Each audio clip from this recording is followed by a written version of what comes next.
The motherboard that we ended up using in this PC build is great. It offers all of the ports that you're going to need. The build quality is there. The power delivery and efficiency is great. RAM support is well done. Expansion and connectivity are also on par. The BIOS and all of the features inside of the BIOS is going to have everything that you're going to need.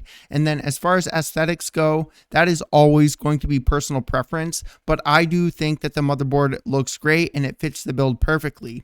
A good motherboard always balances performance, features, and future upgrades, whether that's going to be for gaming, content creation, or just general use, and this offers all of that. Most motherboards now have AI overclocking with a click of a button, so the BIOS isn't really that important anymore as far as that side goes. Of course, the BIOS is important and is what allows everything to actually work and for the PC to boot in the first place, but manually configuring that on your own isn't really needed anymore. So you're going to be using the application for the motherboard way more than anything. Overall, this is a great motherboard. The power supply is definitely one of the most overlooked items inside of any computer build, and for this system, we ended up choosing a PSU that is going to provide stable power, efficiency, and reliability in order to keep everything running smoothly. Warranties are always changing, so I'm not going to mention that here, but if you do plan on getting a different GPU, just remember to keep that in mind because most companies with longer warranties stand by their product.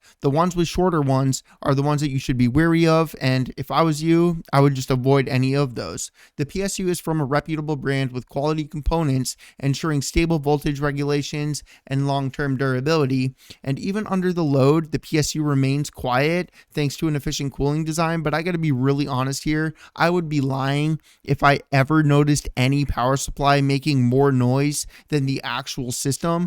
Out of the hundreds of computer builds that I have done, that is just something that I have never noticed, and I always benchmark the computers before I send them off to my customers.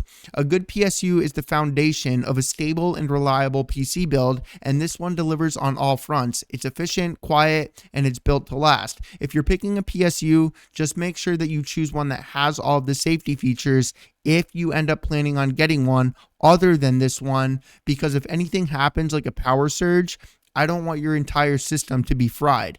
Obviously, you can get a surge protector in order to counter that, but still. The case is more than a box that holds all of the components. It impacts the airflow inside of your computer, how cool things are going to actually run, cable management, and aesthetics. For this PC build, we ended up choosing a case that balances functionality, style, and makes everything inside of it very simple to install. This case feels solid. With the sturdy frame and well-placed cutouts, the design complements the build. The tempered glass side panels do add a nice premium touch while showcasing the internal components, but as always, that is going to take more time on your end doing cable management in order to make everything actually look nice. This case provides excellent airflow for the style of case that it actually is, and you're not going to run into any issues here. Just keep in mind that with good cooling means that you're going to have to do more maintenance on your end, cleaning the actual dust filters. The front panel includes a good selection of ports for people looking to easily plug something in and transfer anything.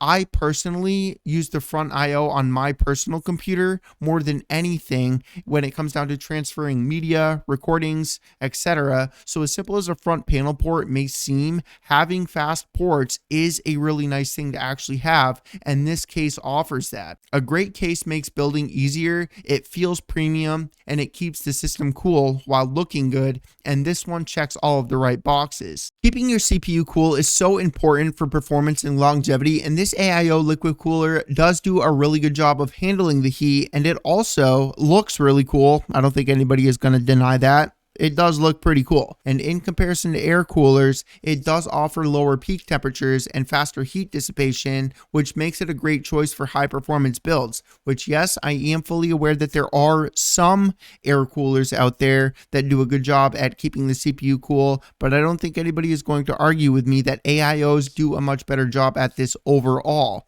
So the pump operates quietly and efficiently. It's not going to annoy you when you're sitting next to your computer or anything like that, and the included radiator fans do a really good job at moving air through it while staying relatively quiet.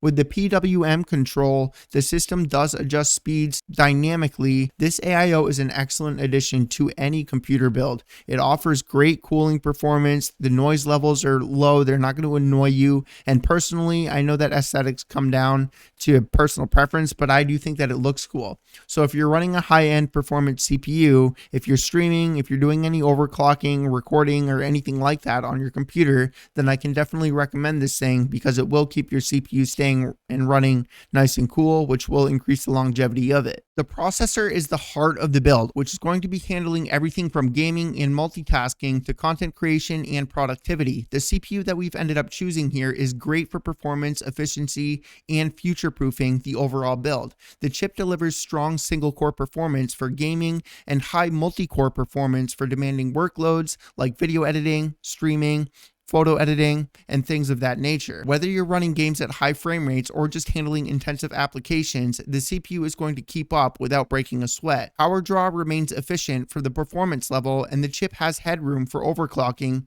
But as always, cooling is going to play a massive role when it comes down to overclocking. So just make sure that you have a good CPU cooler like we ended up getting for this computer.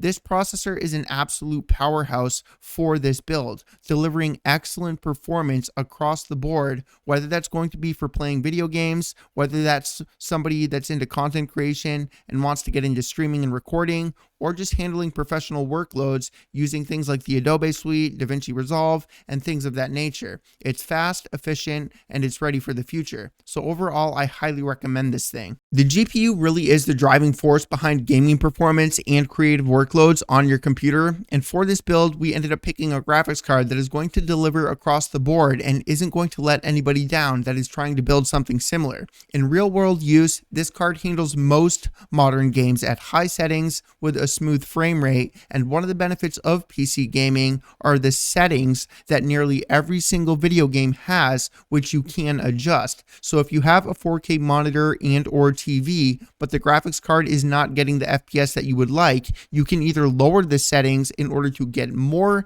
FPS, or you can simply use DLSS, which is NVIDIA's deep learning super sampling and image rendering technology that uses artificial intelligence in order to improve the quality of images and performance inside of video games. So 1440p and 4K gaming is pretty simple, and the GPU delivers a great experience. I'm saying it in this way so that it is not misleading to anybody watching this, because one game can be played at 4K max settings and get 200 FPS, but another game can't even hit a stable 60 FPS with the exact same settings. Performance heavily depends on the title that you're actually playing. Pretty much any current modern GPU that you could possibly buy nowadays, even the bottom of the barrel graphics card, is going to be able to play games at 1440p because of these settings and then DLSS. So overall, this graphics card delivers excellent performance. The cooling is great and it looks cool as well. Good airflow is going to be key in order to keeping a system cool and running efficiently, and these PC case fans do a solid job of moving air through the case in order to help keep the CPU, GPU, and all the other components inside of it from overheating. Whether you're gaming or running demanding workloads, the temperatures do stay in check without excessive noise, and one of the standout features of these fans is how quiet they are, even at the higher RPMs. Just make sure that you connect these things properly inside of the PC so that they're not running at full blast 24/7, because that is a pretty common issue that I see a lot of people asking me questions about in the comment section. And if I'm to be completely honest here, I used to run into that exact same problem when I began building computers myself. So just make sure that you plug the fans into the motherboard, not the actual power supply. These fans strike a great balance between cooling, noise levels, and aesthetics. Whether you're prioritizing maximum airflow, a silent operation, or just a stylish look, having a good fan setup is going to be essential for a well-cooled and long-lasting system. And these fans offer all of that stuff across the board. The memory that we ended up using inside of this PC is great. Memory is crucial for system performance, and in this setup, we've gone with the configuration that balances speed, capacity, and future-proofing for any other upgrades like swapping a CPU or GPU. Dual memory is definitely the best way to go when it comes down to installing RAM. Using all 4 slots or just one slot never performs as well as dual channel memory, but thankfully, the motherboard that we did end up getting here didn't give me any blue screens of death with 4 sticks of memory and overclocking it, so that is a bonus for both the motherboard and the memory that we ended up choosing. Most motherboards now have an AI overclocking feature, whether that's XMP for Intel or Expo for AMD, so I just used the AI feature. I didn't go into the BIOS and do anything manually, but nonetheless, everything is running smoothly by using that AI feature. For gaming and productivity focused builds like this one, having faster RAM helps with the overall system responsiveness, but as always, RAM is memory and is playing a role inside of the entire computer. So pairing fast RAM with a low-end CPU and or GPU is never going to feel the same as pairing fast RAM with a top-of-the-line CPU and GPU. Overall, this memory kit complements the build perfectly. It's fast, stable, and future-proofs it enough for both gaming and heavy workloads. So if you're building a similar rig to this one, this is definitely going to perform very well for you.